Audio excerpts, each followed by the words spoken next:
Bonjour à toi cher spectateur. Où est Anne Frank d'Harry Folman? C'est un film qui m'intéressait beaucoup. Parce que déjà il y a le sujet, qui est forcément très évocateur, qu'on connaît tous et qui a un impact culturel très fort même encore aujourd'hui. Mais au-delà de ça, c'est la présence d'Harry Folman. Parce que Harry Folman, si je ne me plante pas, ça fait quand même un bon petit moment qu'on ne l'a pas vu au cinéma. Et je crois que son dernier gros coup d'éclat, c'était Le Congrès, qui était également un film d'animation et qui était un film d'animation assez époustouflant. Et du coup, moi j'attendais beaucoup de voir son retour derrière la caméra, et qui plus est, au cœur de l'animation, ça donnait vraiment envie. Le résumé pour faire simple, de nos jours dans le musée d'Anne Frank, la jeune Kitty, l'amie imaginaire d'Anne, se réveille des lignes de son journal. Perdue au présent, sans repère, elle se met en quête de cette dernière qu'elle pense juste disparue. C'est un film vraiment intéressant. Et au-delà d'être intéressant, c'est un très beau film. Alors déjà, petite recommandation, il y a des BD avant qu'il y ait un film. Des BD très belles que je vous invite à regarder. La première, c'est le journal d'Anne Frank qui a été retranscrit en bande dessinée. Et donc, Où est Anne Frank est également une bande dessinée qui est très très belle et qui vaut le coup d'être regardée. Les images sont absolument sublimes et le travail de graphisme d'Harry Folman et de Lena Guberman est vraiment excellent. Donc ça, c'est la petite recommandation. Passé ça, le film est vraiment très intéressant parce qu'il cherche à explorer de manière très intelligente l'impact culturel d'Anne Frank au sein du monde d'aujourd'hui, tout en nous racontant également la vie de celle-ci. Donc là-dessus, Harry Folman construit un long métrage qui réellement a une envie de partage et surtout a une envie d'éco-culturel qui est extrêmement fort et qui du coup donne lieu à un film qui, au-delà de son animation très réussie, au-delà de son histoire qui réellement est toujours aussi importante et toujours aussi forte, arrive tout de même à construire un long métrage qui ne cherche pas uniquement à parler d'Anne Frank au sein de l'histoire, mais parler simplement des humains et de la société d'aujourd'hui. Et c'est fait de manière très intelligente au cœur d'un film qui fait des parallèles de société toujours très intéressants. Mais Harry Folman a toujours été doué pour ça, pour faire des parallèles entre la société moderne et les impacts du passé. Et je trouve qu'ici, il le fait avec tellement de beauté, tellement de justesse et tellement de finesse qu'on se laisse vraiment embarquer là-dedans et que plus le film avance, plus on se dit qu'il se passe quelque chose.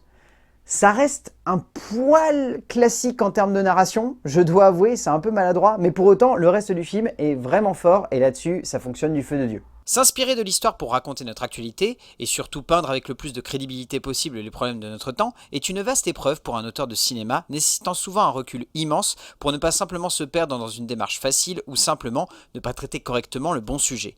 Harry Folman est un metteur en scène d'une immense intelligence, qui l'a déjà prouvé par le passé, et qui le prouve une nouvelle fois au cœur d'une œuvre d'animation particulièrement fine et soignée, pour un moment de cinéma juste magnifique, envoûtant, parfois un peu maladroit dans la juxtaposition de sa dramaturgie, mais tout de même fascinant par d'autres aspects. En termes d'écriture, Harry Folman a construit un long métrage qui réellement veut jouer sur l'ambiguïté de ce personnage.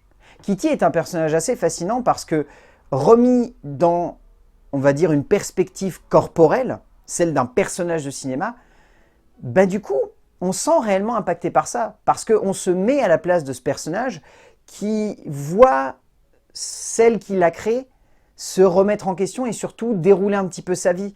Et ce qui est très intelligent, c'est de construire justement cette narration en jouant sur le fait que c'est un personnage qui est propulsé dans le monde d'aujourd'hui, qui voit l'influence d'Anne Frank sur la société et qui pour autant se demande simplement « Où est mon ami ?» Donc déjà, ça permet d'avoir une lecture qui est très forte pour le jeune public, parce que le jeune public va forcément s'attacher à ce personnage, va s'attacher à sa quête, et du coup va vouloir découvrir ce qui est arrivé à Anne Frank. Et au-delà de ça, pour ceux qui ne connaissent pas du tout Anne Frank, ou qui n'en ont jamais entendu parler, je pense plus là du coup aux jeunes, mais également à des adultes qui peut-être n'en ont pas entendu parler, c'est réellement intéressant parce que ça crée un impact émotionnel qui va se dérouler au fur et à mesure que la narration avance, et qui fait que du coup en tant que spectateur, on est vraiment dans cette compréhension de Kitty. Et dans surtout cette interprétation de ce personnage de l'histoire, qu'est-ce qu'on en retient aujourd'hui? Qu'est-ce qu'il représente? Qu'est-ce qu'il symbolise? Qu'est-ce qu'il est au bout du compte? Et c'est très bien amené finalement au sein de ce long métrage. C'est très bien amené, c'est amené de manière fine, de manière sobre, de manière forte, et on se sent impacté par tout ça en tant que spectateur. Bon après, on va pas se voiler la face, je trouve que derrière, on a un peu l'impression que c'est construit de manière très épisodique et on peut presque se demander par instant si à la base de tout ça, il n'y avait pas potentiellement une série télé plus qu'un long métrage de cinéma qui était en perspective dans la tête d'Harry Folman, parce que la structure de tout le film et assez bizarre par instant. En jouant avec la base de la narration, autour de la vie d'Anne Frank et de son rapport avec cette figure imaginaire de Kitty, l'auteur développe une narration attachante mais surtout universelle. Une narration qui touche facilement les spectateurs, qui parvient à emporter avec une immense justesse le récit et surtout qui passionne par son intérêt culturel. Bien sûr, on peut encore une fois pointer du doigt cette dramaturgie épisodique qui plombe un peu le long métrage et qui peut donner l'impression que le récit se perd un peu trop, dans une facilité narrative et dramatique un poil déconcertante, mais tout de même attachante par de nombreux aspects dramatiques, narratifs, mais surtout émotionnel. En termes de mise en scène, Harry Folman est un très grand cinéaste d'animation qui sait maîtriser le genre. Et au-delà de savoir le maîtriser, qui sait le pousser dans une direction où en tant que spectateur, on est vraiment fasciné par son imagerie. On le ressentait déjà dans Le Congrès ou dans Valse avec Bachir, qui est pour moi, Valse avec Bachir, un chef-d'œuvre de composition. C'est un documentaire fascinant, mais au-delà de ça, c'est un film d'animation magnifique, merveilleux, avec une iconographie et une manière de concevoir la guerre que je trouve assez renversant.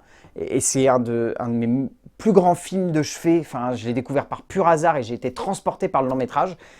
Et ici, je retrouve un petit peu cette force d'impact, mais dans une perspective beaucoup plus proche d'un jeune public. Et je dois avouer que personnellement, ça m'a beaucoup ému parce que j'avais l'impression de voir Harry Folman vouloir parler un petit peu de lui finalement au travers de Kitty, au travers d'Anne Frank. Parce que Harry Folman est quelqu'un qui a perdu ses parents dans des camps de concentration.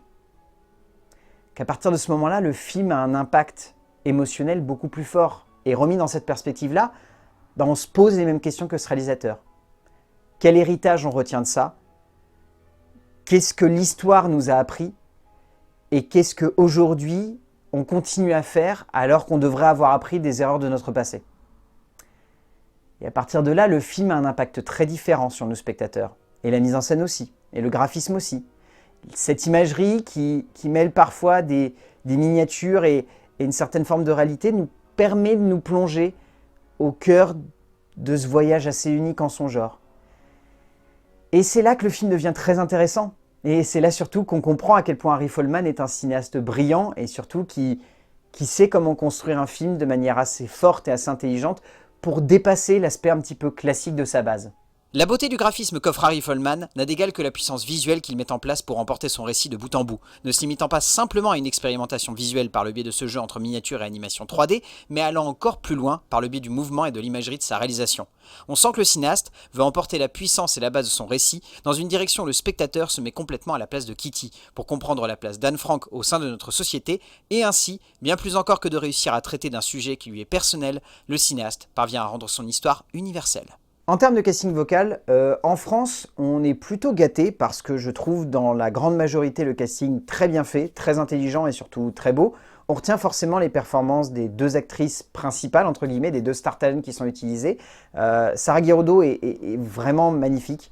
Je trouve qu'elle interprète très très bien le personnage d'Anne Frank et qu'elle lui donne juste l'impact qu'il faut.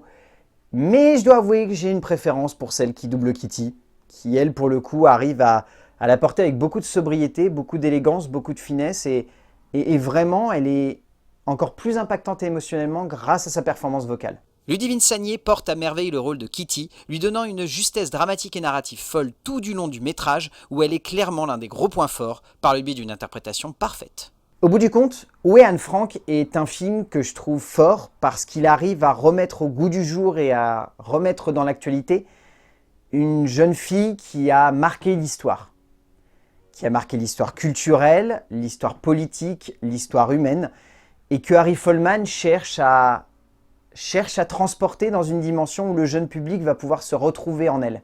Et c'est très intelligemment fait. Au-delà de ça, c'est très beau. C'est peut-être un petit peu classique dans sa narration et on peut avoir l'impression que c'est trop épisodique pour réussir à vraiment nous transporter jusqu'au bout. Mais pour autant, Où est Anne Frank d'Harry Folman reste un très beau film d'animation, un très beau sujet parfaitement maîtrisé que je vous conseille fortement de voir. Et je pense très sincèrement que le jeune public devrait voir ce film pour comprendre l'histoire d'Anne Frank, pour comprendre l'impact de l'histoire sur le présent et pour surtout se replonger dans une histoire assez unique et pour autant assez cruelle de l'humanité. A plus.